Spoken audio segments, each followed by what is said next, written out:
All right, what's up, you guys? Hello. What up, Barry? Hey, hello, hello. How Uh, you doing? I'm good, man. How are you? I'm good. Just ready to get on this call, get learn some new things, and start applying them. So yeah, appreciate you for hosting this. Cool, man. I appreciate you for participating, man. We're gonna have a good conversation. All right, yeah, let's get to it. Cool. All right. So you guys read the copy? Yeah, I just saw it and I'm looking over it now. Okay. yeah, I read most of it. I was going over it. Okay. All right. So yeah, this is this copy is from Agora Financial. It is the first promo that I wrote for them.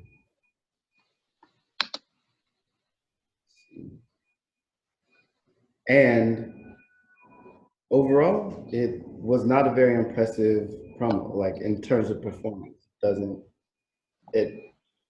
The conversion rate was like at 1.5%. So Okay. like it's not a very strong promo. It's right, not a blockbuster. A Yeah, blockbuster. but then we can do I don't know what did they call this post-mortem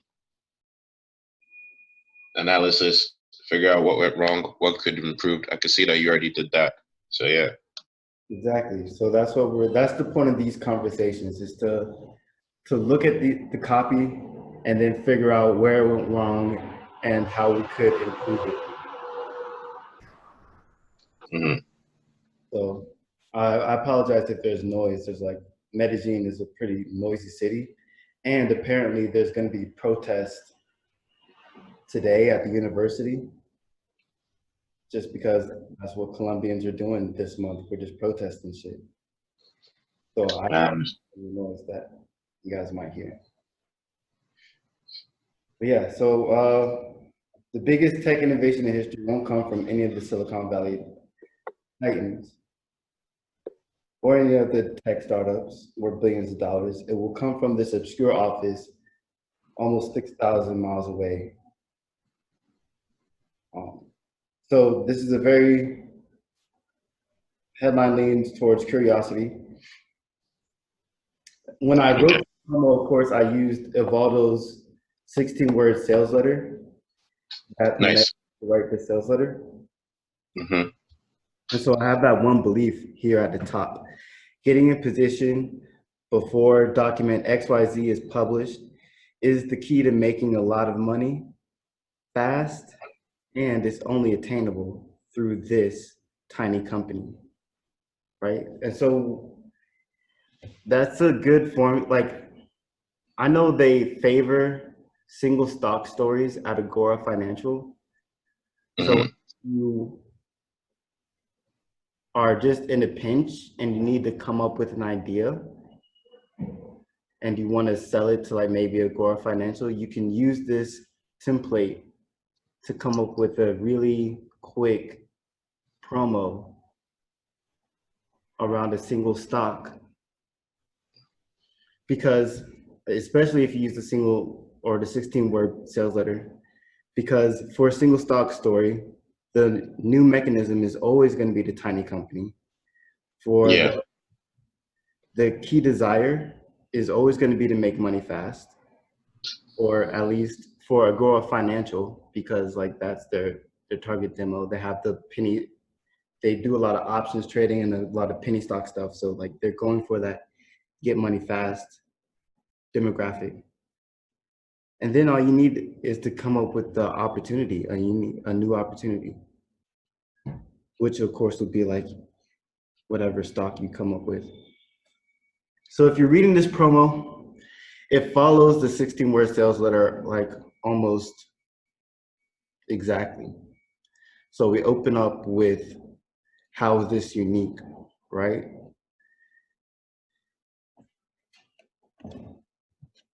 And you get this thing where I have all these quotes from third-party sources claiming that it will be the catalyst for the next technology revolution that will have impact similar to the introduction of electricity, and it's one of the most important developments in human history, blah, blah, blah. You see how big it's going to be, bigger than all the technology that you heard about, blah, blah, blah. And then immediately you get into what's in it for me.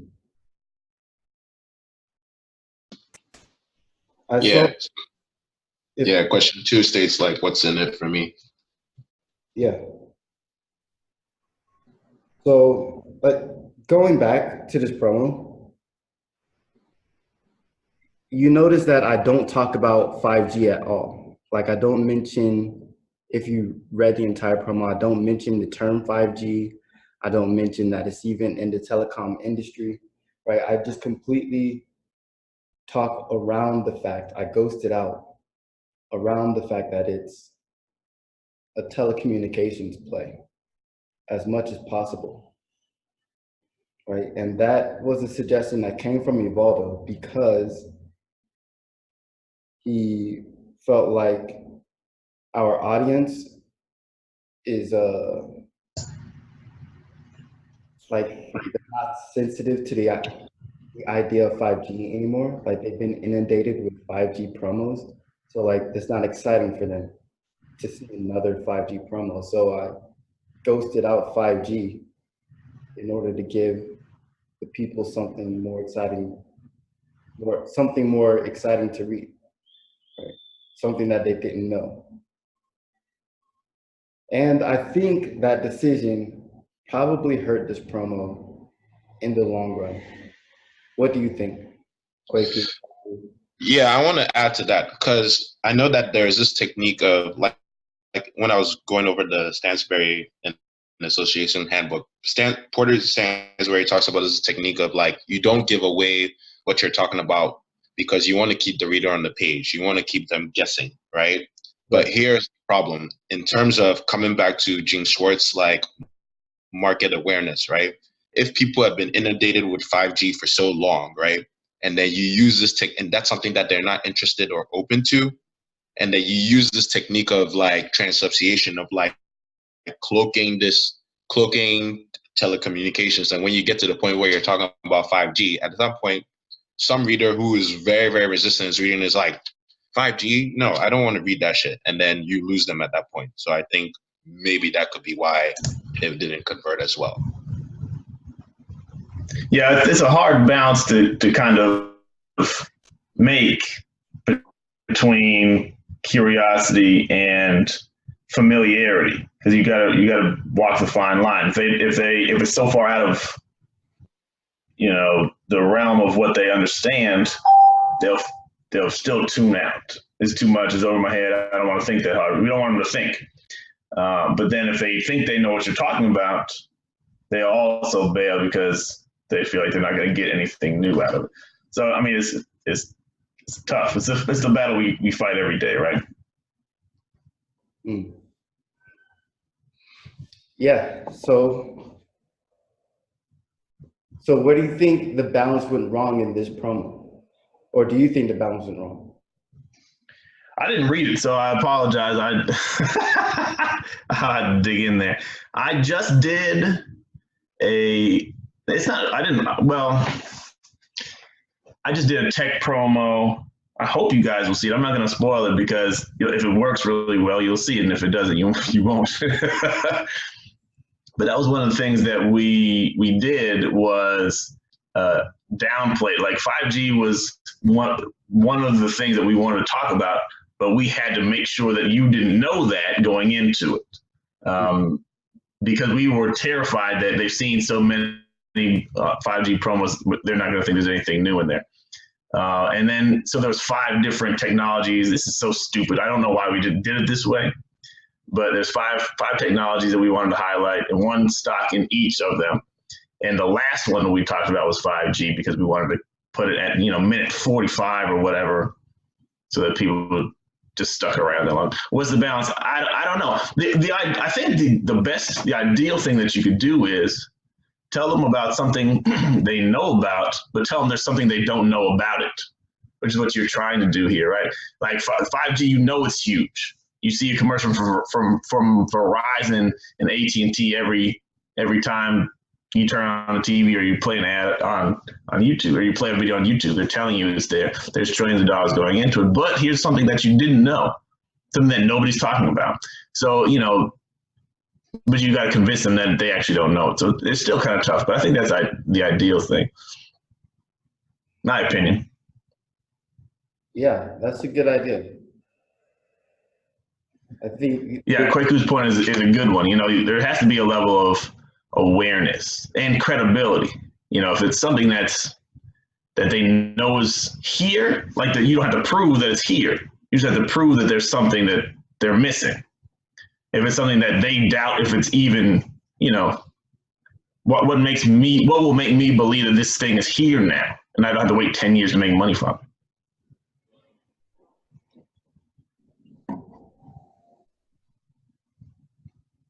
I didn't mean to hijack the call stuff. Oh, it's fine. Okay. Yeah, like Barry, we'll let you just lead. So if you I have my mic muted, but if you want input from anyone or have questions, just lead and then just give the floor to anyone to speak. Did you say you wrote this? Yes. This is. I definitely got to read it then. Okay. Please read it.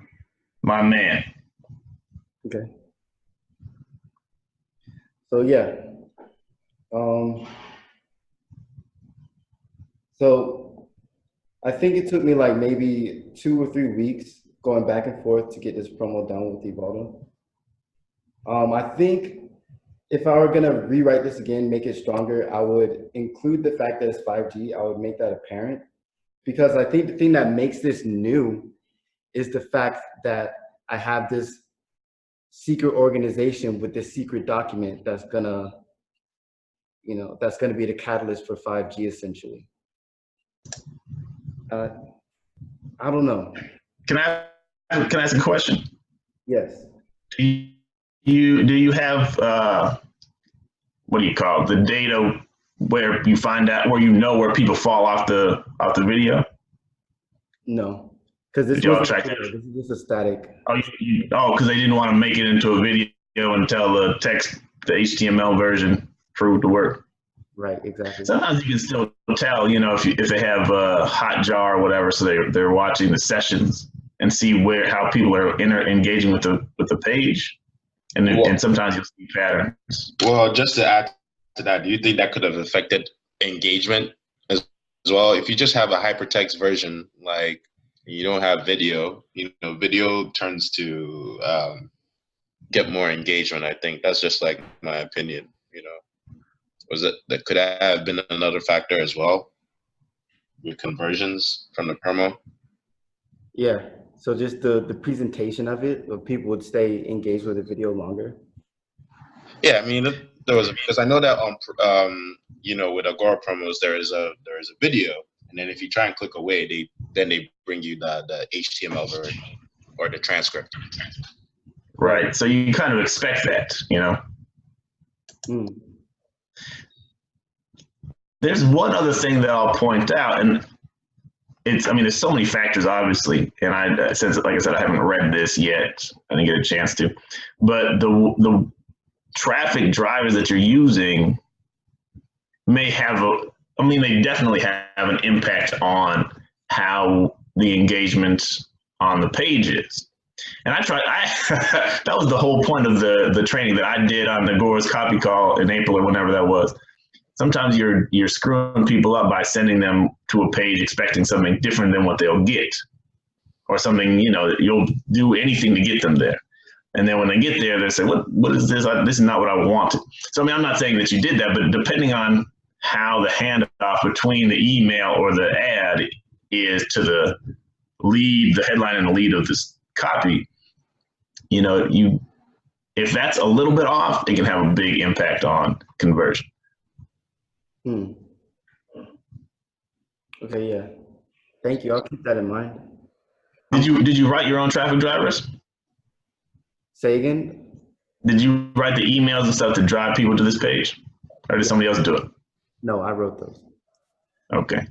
Well, then it probably is connected. You know what I'm saying? Yeah, and like when I wrote them, like I used like literally just copied and pasted stuff from this promo and just like watered it down a little bit so it can fit in the email. Okay. So I feel like there's a connection there, and I set an expectation. I feel like people knew what Right.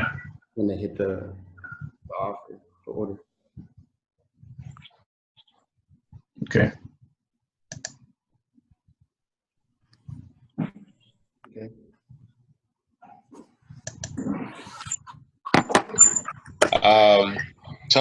I got another question. Tell us more about, Brian Rose. I was looking at this stuff, and compared to like other promos that I've read, I feel like another factor that helps copy is if the analyst has a lot of authority or a lot of like results and has accomplished a lot. So like, how does Brian Rose compare to other like analysts that you've had? Because I mean, when I was going over the promo, he was like, "Yeah, I've been to NASA, I've done all this stuff," but I didn't feel like there was much to him as an analyst in terms of his authority or credibility. Right, and you're absolutely right. That was a big challenge for Brian Rose because he does have a background. He has a finance background, but he hasn't been active in the finance world for like the past almost 2 decades. You know, Yeah. so because I don't remember one promo, but I remember this guy who he was like, he had been on TV, he knew a lot about options, and he also showed demonstrations of the fact that where he predicted something and he was right. And I myself, and I read these promos, I'm very, very resistant, but this guy was really backing up his stuff, and he was up there along with the best options traders, along with, I don't know what his name was or something, but he was up there with Tom Gentile, and apparently he was inducted into some type of options hall of fame. I'm sure they make that up for someone, but like in terms of like when I was reading this promo, that's one thing that I've noticed going over Agora pros. I'm just like, how strong is this guy and how much credibility and proof does he have to back up the hype that he's talking about? And I think it's that a lot from Brian. yeah, I guess that works for gurus like Insights or because they have that huge credibility behind them, so you can write the hypey promos. But with these editors like Tim Bowen and Brian Rose, it's a little more difficult. Yeah. I thought the same thing because Brian, they did a promo. I said y'all did a promo with Brian. Must have been about a year ago, maybe not quite. And I said, "What's Brian Rose doing in our space?" It just felt like it's a play to get a younger demographic reading here, but they don't loop it in, fully. There's kind of like it got their feet in. The copy has its feet in both worlds. Like, I have a background in finance. Okay, that's fine, but it's not like an impressive enough background, or hasn't been built up to be as impressive as Jim Rickards or even Altucher. But at the same time, the things that make him appealing to the London Real crowd don't show up in the financial copy. So it's kind of like wishy-washy in that respect. So you think like they would be better with a different editor, you think? Yeah, I think that absolutely has something to do with it. That's really important, man. Like, whoever you're backing is dependent. When I was working at Charles Street Research, Harry Dent, he was like the face of the brand, but like me and Johnny just thought like this guy was an idiot because he was always talking about the crash and basically he always had his ass laughed off of podcasts and stuff like that. So like that is a factor. Like whoever the editor or the guru is, that like it's a big factor. And like Harry, we couldn't sell much because this Harry Dent guy, we ourselves, even as like the people who worked in production, we didn't take him seriously. We didn't even like reading his stuff because he was always on the whole like the sky is falling type of vibe, you know. Yeah, that's what we know Harry Dent for. Yeah. So But I mean, it's still a good point because when I remember walking into a bookstore and seeing Harry Dent's books on the bookshelf. It just in your mind, he's automatically, as crazy as he may be, he's on a level that's got some authority to it. Jim Rickards, and he's the looniest guy in the business, but he has books on the shelves. He shows up on Fox News and MSNBC or CNBC rather, and stuff like that, and he makes himself into somebody you got to at least pay attention to, because he's got some level of real world credibility. And the fake pictures where he's looks like he's educating Ben Bernanke on fiscal policy, those are cool, but we don't know Brian Rose like that, not yet. Yeah. So I mean, there's nothing you can do about that as a copyright. Actually, there is. You can say we should do this with somebody else, but they may not listen to you. All right. So far, like the things that didn't work were like trying to find the balance between curiosity and familiarity, and then maybe Brian Rose was another, like him not having strong credibility. What else? Like going through the copy. Hello. Hey, what's up? How you doing? My name is David. I don't know anything about financial copy, and but yeah, just reading it, I really couldn't get through the lead. I don't know. I don't think it's really useful to say what's wrong with it, but what maybe. I mean, in my opinion, I like you guys are all in the financial world. I think Kwaku taught me how to like how to pay my finances like a couple months ago. But yeah, it. Oh my god, I just had some notes. I just lost them. Hold on, let me gather my thoughts. Go ahead.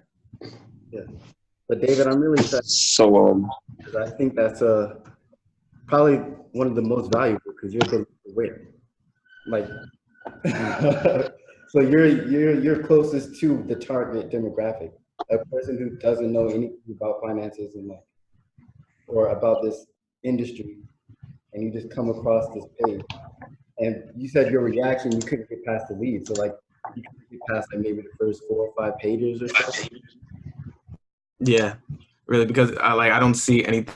Like I see that you're trying to imply that okay, I might have an option to like get in, but there's not much what's in it for me, and I don't feel that like greed that I've seen or felt in other promos. Okay. Okay. So Like there was one talking about years ago, or not years ago, about the new railroad that's like better than oil or something, or like there's a railroad going across America. Yeah.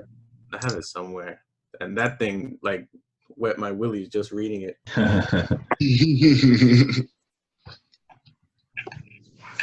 Yeah, the new railroad across America, which is probably, how old is that? 15 years, 20 years?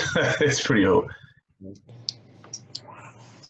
And Porter Stansberry wrote that while he was working for a different Agora branch, he wrote it. This is what Bill Bonner's son told me. Now, you may have heard the same story, Barry. But Bill Bonner's son, Will, told me that Porter said, I wrote this, it's going to kill, and I know it. So either you can give me my own imprint, or I'm going to take it to the competitor. And Bill just said, okay, you can have your own imprint. And that's how Stansberry and Associates was born. It was a strong promo, obviously. Yeah. It birthed the whole imprint. Yeah. Wow. It's pretty crazy. So it's funny I that don't know if I've written anything strong enough where I feel like I could go to the boss and say, give me my own imprint or I'm walking. yeah. Yeah. Yo. Okay, so, like, yeah, connecting like what David said, like you couldn't get past the lead. Maybe so it's more of the thing like the lead or the idea wasn't compelling enough. You know, like if you're talking about a new railroad that's running through America, like you want to know what that is, and that does sound compelling. Like because everyone has some type of idea of how big the railroad was or how transformational it was in the industry. So saying like when you bring that up, that's interesting. And even when I was interviewing yesterday at Stansberry on Tuesday, I was talking about the esports promo that I was trying to write and all that stuff. And one of the interviewers, I think, was Michael Ford. Nice. He told me like, okay, what you're talking about. Like, I told him that my idea was millennials are the driving force, behind esports promos. And because of this behavior, there are these like millennial behaviors you want to get in on, or these millennial trends because they will fund your retirement. And he was like, that's not really an idea. That's more of a theme. If you wrote it this way, as like in terms of esports promo, if you wrote it as the last athlete ever, or the last athlete will die on this, the last like sports athlete will die on this day, that makes it compelling. You're talking about esports, but then you're going to be talking about the end of, you're talking about the end of esports, or the last day LeBron James is going to play or something like that. When he told me that, then I was like, that's an idea. That's something that's compelling, and you're touching on themes such as like fear or something like that. So so coming back to it, like your idea needs to have some type of compelling, so it's like the new railroad, the end of America, the last day you ever see athletes play, that type of stuff. It's like a little bit of hype is involved. Like what got interesting to me is on page 4, and I found a $5 stock that's at the center of it all. That's when it starts. Oh, okay, so what does it have to do with me? Okay. All right, now this is getting a little interesting. But I gotta get through the first. What is? I'm not exactly sure. What is this little building gonna do? Phase 2 of their plan was phase 1. I mean that is true. Now that I'm looking at it, there's a disconnect there. What is phase 2? It implies there's a phase 1, and now I'm looking backwards, and that's what you don't want me to do. Going back to trying to figure out what I missed. Okay. So the fact that there's a phase 2 made you look for a phase 1. That's what I did instinctively. It sounds like David did the same thing. Like, what's going on with that? Mm-hmm. Okay. Oh, interesting. Another thing that I learned about that is, I read about phase 2, but I was just like, okay, there's something called phase 2, but I didn't really know what it was, and I wasn't thinking critically about like what is phase 2. And one thing they said that I was also reading about the employee handbook from Stansberry that you showed me, like if you're writing copy, right, and you're trying to make sure that you get past the first draft, or you're trying to make sure you avoid as many drafts as possible, you need to use the Cub method. So in the Cub method, that means for like, if you mention something or something new, like if you mention something like phase 2, you have to provide a lot of context. You have to explain what it is, where it's coming from. Like you have to make sure why the reader cares. So that the C part of that is like context. So any new idea that you throw in, or any new whatever you're talking about, you have to make sure there's some context involved. Yeah.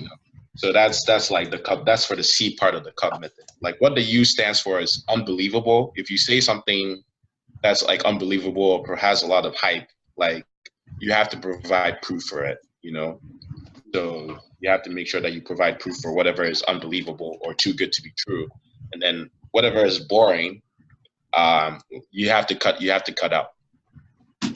like, or whatever. Yeah, whatever is not essential is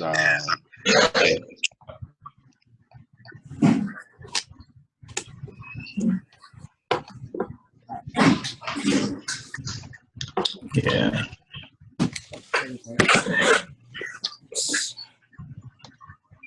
Can you guys hear me? Yes. Yo, I'm kind of new here. James, I'm calling from Lake Charles, Louisiana. I just kind of What up, dipped in on James? the conversation. Hey, how y'all doing? So I'm sorry. I'm trying to figure out what the conversation is that I kind of dipped in late. See what we're talking about and see where I can add in at. All right.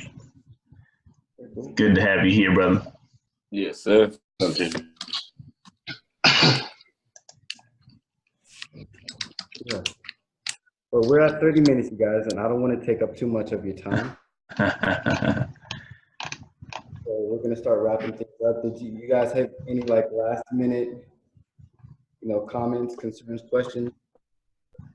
Yeah, I mean, see, like I said, I having not read this all the way through. I feel I'd be curious to know what Evaldo said, but even the headline, like it's just a little bit generic. The biggest tech innovation, but what is it? So I mean, but it's not even like enough information for me to get extremely curious about it. It's kind of a broad statement, the biggest tech innovation in history. So I mean, first of all, I've heard that claim 17 times this week. But there's no specificity here, so it's I don't have anything to hang my hat on as far as what I'm about to spend potentially an hour thinking about, listening to, reading about. So I'm not sure exactly what the fix on that is. But like Kwaku said, if you got this is the last time you'll ever hold your cell phone. Your cell phone will go in the trash as of December 2nd or whatever, something. Okay, there's something specific and concrete that I can say, all right, cool. Now I want to know more about it. This is kind of a general statement, which that's the thing. And again, when I talk about curiosity on that call, there's a bell curve. If you have too little information, it's not interesting. Have too much information, it's not interesting. You got to have enough information for me to be invested in finding out, but not so much where I feel like I know what it is. So, even not mentioning 5G, and maybe you do, maybe you don't, but, I need something a little bit more to sink my teeth into as far as, what this is going to be about. Yeah. Yeah. So is it just a straight 5G promo? Like what's the big takeaway at the end? I don't know. Help me understand your question. Like, yes, it is a 5G promo. So it's like, what are you selling? Okay, so I'm selling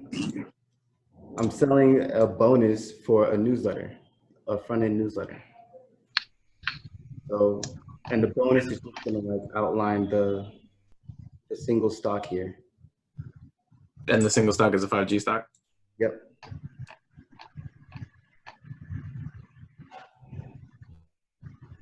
Yeah. So, I feel like with the Agora model, like for the big takeaway is like they trying to reel you in with one stock, but really what they want you to do is to sign up for their subscription or book, like all these bonus, like if you're coming down to the offer, it was basically like, okay, you're telling me about the stock, but you want to give me all this stuff, like all these premiums, and you also want me to sign up for a subscription. And it's like, here's everything you get. So he's trying to basically, value, like all this bonus value on top of what you be getting about the secret stock.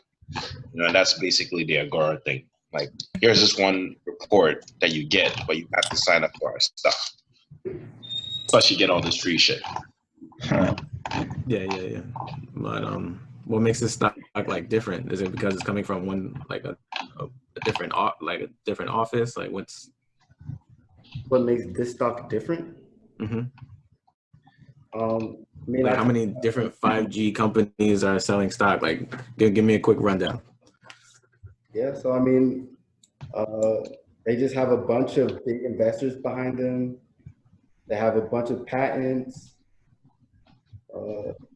I tried to make it sound like it's a pretty much a guarantee, you know, as much as possible. They've been in the industry for a while. This company is Nokia, by the way. Like, if you guys want to check out Nokia, this flash maybe like Yeah, it's trading at $4 right now. $4. That's why I said it was on sale, because they're talking about $5. But I remember Barry telling me that it tanked. But I'm just like, it's a long-term play. So if you play it that way, then like it doesn't matter what price it goes at, right? As long as the company doesn't go under. And I don't see Nokia going under anytime. I mean, if they haven't gone under yet, they probably won't. Yeah. All right, guys. I'm going to end the call here. Thank you for participating. Thank you for your time. We'll make it tighter next week. I'll send out the link and the copy way in advance, probably no later than Monday morning, to give you guys a chance to read the copy. But yeah, I'll see you guys next Thursday. Yeah. Thanks, Barry. All right, thanks, man. Okay. Yeah. Take care.